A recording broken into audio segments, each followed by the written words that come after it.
Muito bem, este é Conexão Futura ao vivo aqui na tela do seu canal Futura e também estamos lá na internet. Basta você acessar o nosso site futura.org.br para saber tudo sobre o que rola aqui nos bastidores do nosso canal Futura.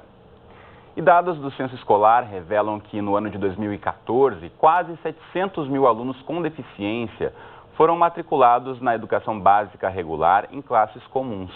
No Brasil, o atendimento escolar é obrigatório a todos os estudantes de 4 a 17 anos. E nas últimas décadas, a legislação brasileira trouxe avanços em relação à inclusão das pessoas com deficiência no sistema de ensino. O capítulo 5 da Lei de Diretrizes e Bases é dedicado à educação especial e o artigo 58 explica que essa modalidade de educação escolar deve ser oferecida na rede regular de ensino para educandos com deficiência, transtornos globais do desenvolvimento e altas habilidades ou superdotação. Essa foi uma das principais mudanças do que era praticado no passado. Tanto a Organização das Nações Unidas quanto o governo brasileiro defendem que o lugar de todas as crianças é a escola convencional, com oferta de atividades de apoio individualizadas no contraturno. Mas de que forma as instituições de ensino e os profissionais da educação estão capacitados para atender a essa demanda? É esse o tema do nosso programa de hoje. Então, para essa conversa, recebemos aqui no estúdio o Wilson Henrique Veneziano, que é professor do Departamento de Ciência da Computação da Universidade de Brasília. Wilson, bem-vindo à Conexão. Tudo bem com você? Obrigado. Também conosco aqui no estúdio está o Eugênio Cunha, que é professor e psicopedagogo. Tudo bem, Eugênio? Tudo bem. Muito bom. E logo mais a gente fala também direto de São Paulo com a Adriana Godoy, que é coordenadora do grupo de pais da ONG Autismo e Realidade. E você em casa, como sempre, também é nosso convidado. Então aproveite aí para tirar as suas dúvidas pela internet. Participe dessa conversa mandando mensagens, comentários e opiniões para a gente. Temos 2 canais diretos de comunicação. Primeiramente aí o Facebook do Canal Futura entra na sua tela para você curtir, comentar e compartilhar esse post aí com vários lápis coloridos. Você pode curtir e aí deixar registrada a sua pergunta desde já. Ou ainda aproveite o microblog no Twitter. Mande aí a sua mensagem pra gente, para @canalfutura. Ou ainda, pegue o bom e velho telefone e diz que 0 operadora 21 2273 5020. Enquanto você manda o seu recado, aí os números estão na tela. Começa o nosso bate-papo. Mais uma vez, bem-vindos os dois à Conexão. Obrigado pela presença. E no último sábado, agora, dia 21 de abril, foi o Dia Internacional da Síndrome de Down. Logo em breve, em 2 de abril, é o Dia Mundial de Conscientização do Autismo e todo mês de agosto é celebrada a Semana Nacional da Pessoa com Deficiência Intelectual e Múltipla. Então, estou aqui ao meu lado com o Eugênio, que é autor de vários livros sobre inclusão e educação, autismo e educação, práticas pedagógicas para inclusão e diversidade, é um dos títulos, afeto e aprendizagem. Então, Eugênio, começo perguntando a você, essas datas ajudam a promover a discussão sobre a inclusão na educação? Sim, sem dúvida. Há uma maior exposição na mídia, né? E, consequentemente, a sociedade toma conhecimento da luta de professores, familiares, para a inclusão dos seus filhos, de seus alunos, né? Então, eu acho assim, é relevante que se comemore, que se lembre e que a mídia sempre divulgue essas datas. Sem dúvida, é só uma correção. 21 de março é o Dia Internacional de Síndrome de Down e não 21 de abril, como disse agora há pouco. Agora, Wilson, como as escolas e os educadores têm se adaptado às mudanças que a legislação tem previsto nas últimas décadas em relação à educação de alunos com deficiência intelectual, né? A gente sabe que a legislação prevê uma coisa, mas ao longo do tempo, para a adaptação acontecer e se tornar uma prática de fato, às vezes leva um tempo, né? Esse processo é relativamente recente, não faz tantos anos, né? Existem algumas dificuldades educacionais que são inerentes a essa prática. Então eu observo que aqui no nosso país, muitas escolas estão tentando construir uma prática pedagógica ajustada para esse público também. E com vistas à inclusão desses alunos, né? Trabalhar junto com os alunos regulares. Mas ainda acho que tem bastante coisa para a gente melhorar, especialmente no sentido de capacitação dos docentes, porque muitas vezes na faculdade ele não teve oportunidade de estudar isso, não era da época dele. Então, hoje em dia, o poder público, acho que a Secretaria de Educação, o MEC, secretarias municipais, tem que investir mais na capacitação docente e também na melhoria da escola em termos de materiais concretos, de tecnologia, de tablets, de materiais em geral para isso aí. Muito bem. Eu vou chamar agora também para a nossa conversa, então, a Adriana Godoy, que é coordenadora do grupo de pais da ONG Autismo e Realidade. Adriana, tudo bem com você? Bem-vindo à Conexão. Olá, prazer imenso, obrigada, é um prazer estar falando de inclusão escolar e agradeço o convite e a oportunidade de falar em nome aqui da R, dos pais e tentar ser uma voz aqui de uma mãe, de um familiar aqui dentro desse processo de inclusão hoje. Pois é, Adriano, seu filho foi diagnosticado com autismo, hoje tem 12 anos e frequenta a escola regular. Mas ao longo da vida escolar ele chegou a ser recusado por algumas escolas, aí com argumento de falta de estrutura para recebê-lo. Fala um pouquinho sobre essas experiências ao tentar inseri-lo ao sistema regular de ensino. Com certeza. O Vitor, o diagnóstico dele, a gente teve o diagnóstico próximo dos 6 anos de idade, mas a gente descobriu o autismo dele um pouco antes, pelos sintomas e por pesquisa, mas a gente conseguiu fazer mesmo o neurodesenvolvimento perto dos 6 anos, mas desde os 4 ele está no ensino regular, e depois teve um período que a escola que ele estava era uma escola que já trabalhava inclusão, e a gente já tinha consciência que o Vitor era um menino que tinha dificuldades cognitivas, mas a gente ainda não tinha o diagnóstico fechado, e ela faliu a escola. Ela faliu, fechou, e o Vitor ficou sem estudar praticamente 1 ano, e no decorrer desse 1 ano, eu corri aproximadamente 8 escolas, todas elas foram categóricas ao dizer que o Vitor era um menino muito querido, muito carinhoso, mas que elas não tinham estrutura para receber um aluno com as condições do Vitor. Né? E a escola que o recebeu é a escola que ele está hoje, ele está no 5º ano, e a gente faz um trabalho de parceria e acho que crescimento conjunto, porque a condição da inclusão no Brasil hoje eu acho que é esse crescimento conjunto mesmo. Agora, Adriana, você pode repetir para a gente quantas escolas você procurou para tentar matriculá-lo? Foram aproximadamente 8 escolas. 8 escolas. Então, acho que, de certa forma, já fica aí a resposta para a pergunta que a gente fez no início do programa, se as escolas têm se preparado, se estruturado para receber esses alunos. Você, como mãe, o que diria? Olha, eu acho que depois da lei da Berenice Piana, isso ajudou e começou a melhorar. Porém, quando o Vitor, eu procurei a escola do Vitor, faz exatos 6 anos atrás, né? E não se falava do autista na escola regular e pode ser nenhuma, acho que bem menos, né? E uma das funções até da Autismo e Realidade é ajudar a disseminar, a fomentar esse tipo de atitude, de importância, inclusive informar o que é o autismo para a sociedade como um todo.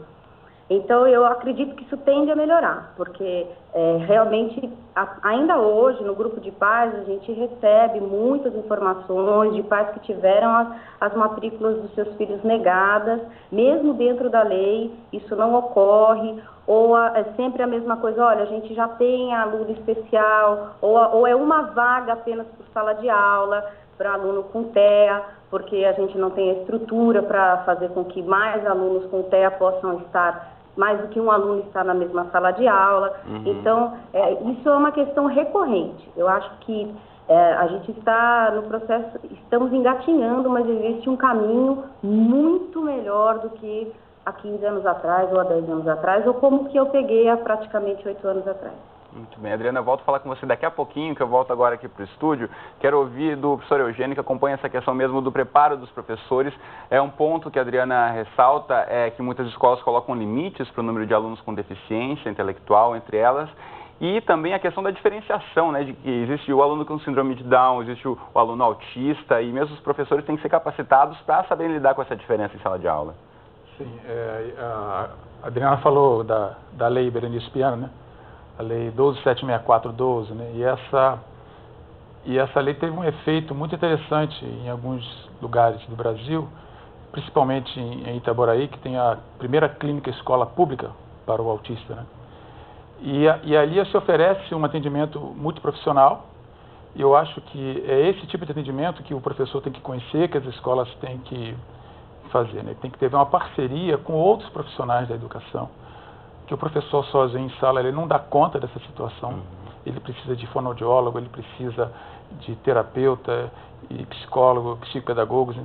Então é uma situação que é crítica, que nós sabemos que é crítica.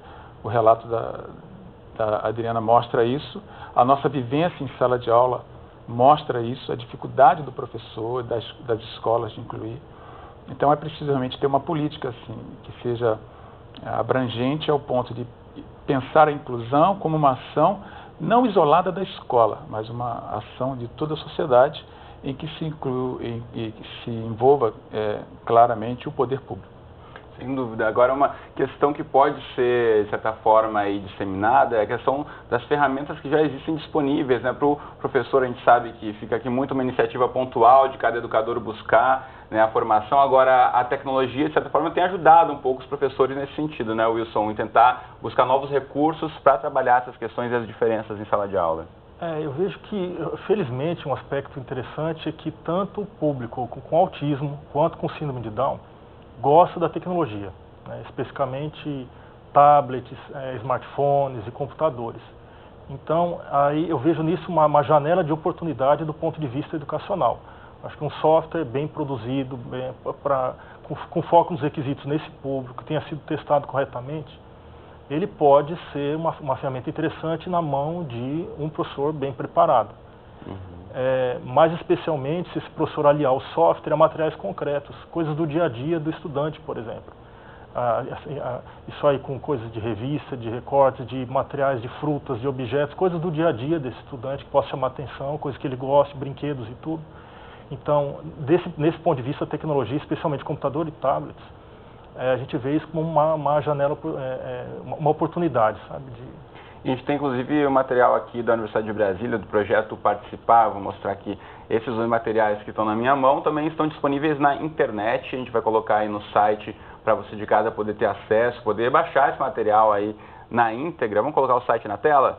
O professor Wilson pode explicar para a gente um pouquinho, então, que materiais são esses e quem pode fazer esse download e usar esse material, professor? Isso aí são softwares educacionais voltados a autistas e deficientes intelectuais. São materiais para professor, são ferramentas pedagógicas, né? O download é feito gratuitamente, então basta a pessoa escolher o software que ela quer, ela faz um pequeno cadastro pessoal e ela baixa gratuitamente os produtos, né? Inclusive a gente está agora, no mês que vem, incorporando novos produtos, né? Até julho a gente vai lançar 5 novos produtos que foram testados em escolas, em casos reais de uso ao longo de meses, né? E são produtos também que a gente já tem feedback de uso não só no Brasil, né, que está em todas as unidades da federação, mas também de escolas de Portugal e de Angola, que também estão usando esses produtos e dão sugestões de uso para a gente, né? Muito bacana. Vamos colocar de novo na tela o site, projetoparticipar.unb.br. Então aqui, ó, esse que eu mostro para você na direita da sua tela trabalha matemática para jovens e adultos com deficiência intelectual. Esse aqui que eu participar 2 trabalha alfabetização e comunicação alternativa de jovens e adultos com deficiência intelectual. Então, aí você, professor ou diretor, gestor de escola de qualquer parte do Brasil, aí deve baixar esse material e colocar isso, né, mesmo se não tem ainda um aluno com deficiência intelectual dentro da sua escola, para já ir preparando um pouco, né, o que a gente dizia aqui, dos professores não serem também só cobrados, mas também que eles tenham um pouco de material disponível e que isso seja trabalhado dentro da escola, né. Quero voltar a chamar agora a Adriana, que conversa com a gente lá de São Paulo. Adriana, você segue me ouvindo? Sigo, com certeza. Sigo ouvindo tudo. Eu fico feliz com essa disponibilização desses softwares aí para ajudar a gente, no nosso dia a dia e os professores também. Adriana, de que forma então você percebe a questão da tecnologia também sendo mais uma ferramenta, né? Além de um professor bem preparado, de uma escola com uma boa estrutura, a tecnologia pode ajudar, o software pode ajudar também a melhorar o aprendizado do aluno? Acredito muito, profundamente nisso. Assim como a criança típica, né? Hoje a gente está numa geração totalmente diferente do que a minha, né? E meu filho mais velho tem 14 anos, ele usa a tecnologia para o aprendizado dele. O Vitor, que tem 12, tem uma facilidade com a computação, assim como colocou o Wilson, tem uma facilidade para lidar com o iPad, uma coisa incrível, né? E eles respondem rapidamente, né? As crianças cada vez mais cedo, e a criança com deficiência, o autista, ele realmente tem uma resposta rápida. E eu acredito, sim, que a tecnologia é uma ferramenta de apoio. Tem uma terapeuta que eu assisti uma palestra dela, uma americana, a Erin Lozit, e ela fala que aquilo, o apoio gera capacidade, né? Principalmente com relação ao autista, falando do TEA. E eu acredito que a ferramenta tecnológica é uma ferramenta de apoio que gera capacidade, sim, no autista. Muito bem, Adriana, tem uma pergunta que chegou para a gente aqui do público, da Isabel, aqui do Rio de Janeiro. Eu quero passar para você. Ela conta aqui que tem uma neta com algum problema também, que muitas escolas não aceitam os alunos por acharem que elas não têm condições de cuidar de forma adequada dos alunos, enfim, que têm dificuldades, aí, necessidades especiais. Num caso de um pai, né, você que trabalha a partir da ONG, também representando os pais, que tipo de recurso esses pais podem ter em buscar justiça? O que você recomendaria para alguém que está passando por uma situação como você já passou, de ter aí uma matrícula negada ao seu filho?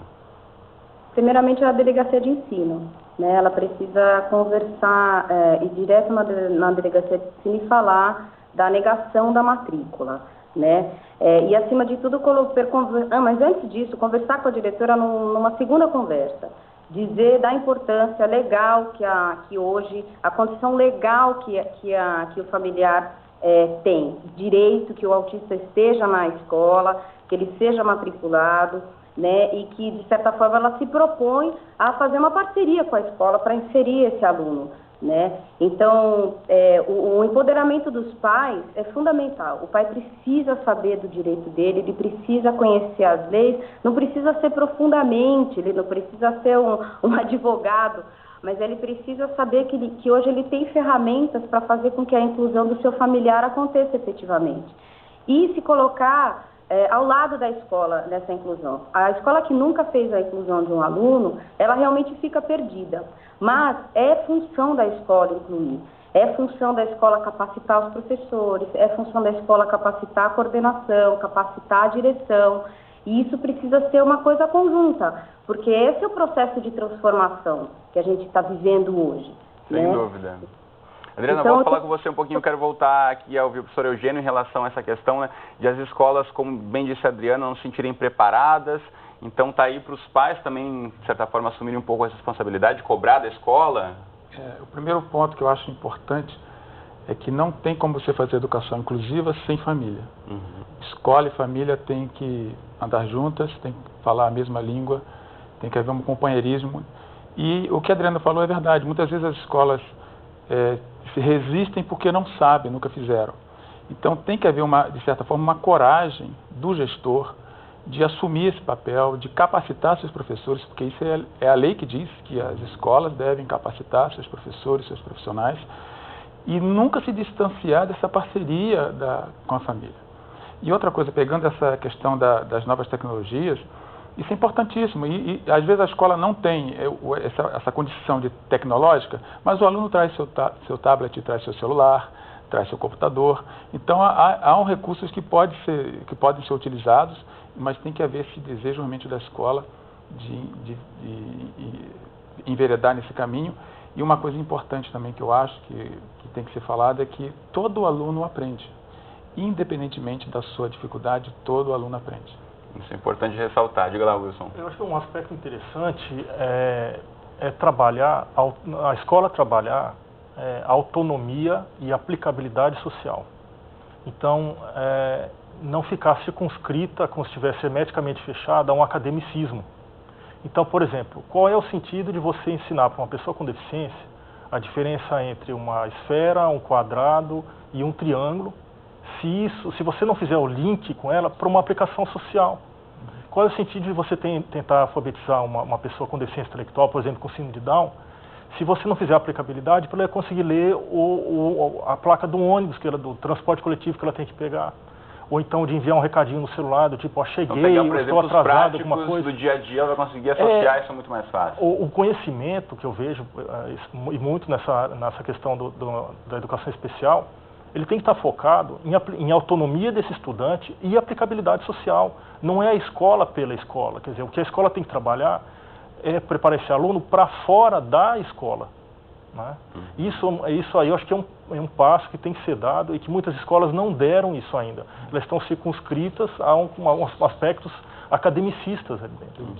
É como se fosse um conteudista dissociado do link, mas a família normalmente não tem o conhecimento científico para trabalhar esses aspectos educacionais.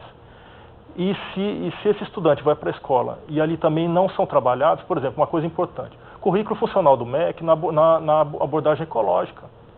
A escola tem que trabalhar coisas que às vezes a família até nem sabe que a escola deveria estar preparada para isso, mas ensinar, por exemplo, uma adolescente, por exemplo, um síndrome de Down, a trocar o absorvente íntimo, ensinar um rapaz a fazer barba. A família não tem ela não possui mecanismos pedagógicos para fazer isso em casa, muitas vezes tenta, mas esse tipo de coisa consta no currículo funcional do MEC. É que o nosso país ainda não avançou ainda em termos de educação para preparar as escolas, para ver os laboratórios necessários e a capacitação docente para trabalhar isso. Mas isso também também tem que ser trabalhado com o adolescente. Quero voltar a chamar a Adriana, agora a gente já está encaminhando aí para a reta final do programa. Adriana, de que forma essas questões, então, de exemplos práticos, você percebe que auxiliam muito mais na hora do aprendizado para os alunos, especialmente com deficiência intelectual?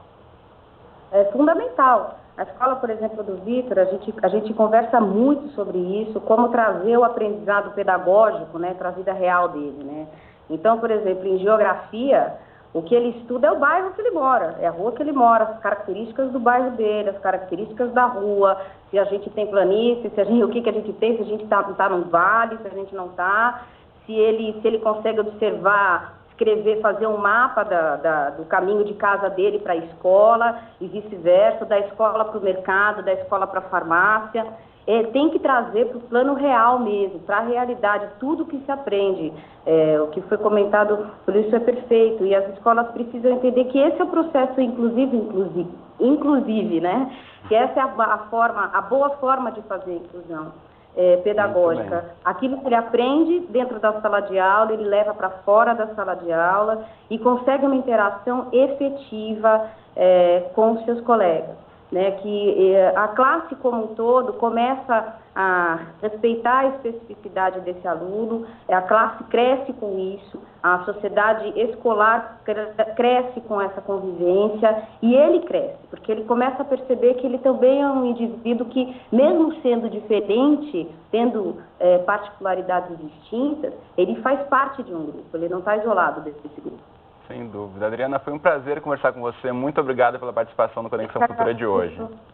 Eu que agradeço, fico muito feliz com tudo que foi dito no programa de hoje, porque faz a gente que é pai, que está trabalhando pela inclusão, que está trabalhando junto com a escola, ter mais força e ficar mais alimentado, porque não é fácil incluir, a gente sabe de histórias difíceis, tristes histórias no grupo de pais da realidade, constantemente chegam histórias de vitória, de pais que têm seus filhos se formando e de pais que têm seus filhos tendo a sua condição de educando, de aprendiz e social sendo tolhidas também da escola. A gente tem as duas coisas. E eu acredito no caminho do bem. Eu acho que a gente está, mesmo diante de tanta dificuldade, é um processo social, não só educacional. E a gente vai vencer. Sem dúvida.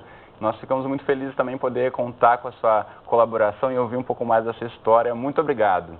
Eu que agradeço, obrigada. Deixa eu aproveitar e mostrar para você de casa, então, o site que você pode buscar outras informações sobre a ONG que a Adriana representa. Vamos colocar aí na tela, autismoprojetointegrar.wordpress.com. Está aqui, então, várias informações, você pode buscar aí e saber um pouco mais sobre autismo também. Aproveitando que eu estou com o computador na tela, mostro para você aí, a gente citou no começo do programa a Lei de Diretrizes e Bases da Educação, que nesse momento aparece aí muitas letrinhas na sua tela, mas é lá que você consegue, na íntegra aqui, desbravar todas essas informações aqui logo abaixo no capítulo 5, a questão da inclusão na educação no Brasil. Vale a pena você aí, que é pai ou que é aluno também, saber um pouco mais do que diz a nossa legislação e como você tem visto isso na aplicação prática, né, dessa legislação toda. Então vale a pena sempre buscar outras informações aí na íntegra, lá no texto da LDB. Nosso tempo aqui já está acabando, mas então desde já agradeço mais uma vez. Obrigado, Eugênio, obrigado, Wilson, foi um prazer conversar com vocês hoje. Nós que agradecemos. Bom, você de casa, obrigado pela companhia de sempre, então, eu te espero aqui de segunda a sexta, ao vivo, 2h30 da tarde, temos representações 00:30, 7h30 da manhã, ou então qualquer hora do dia e da noite, a gente se encontra lá no site do Futura. Um abraço para você e até a próxima.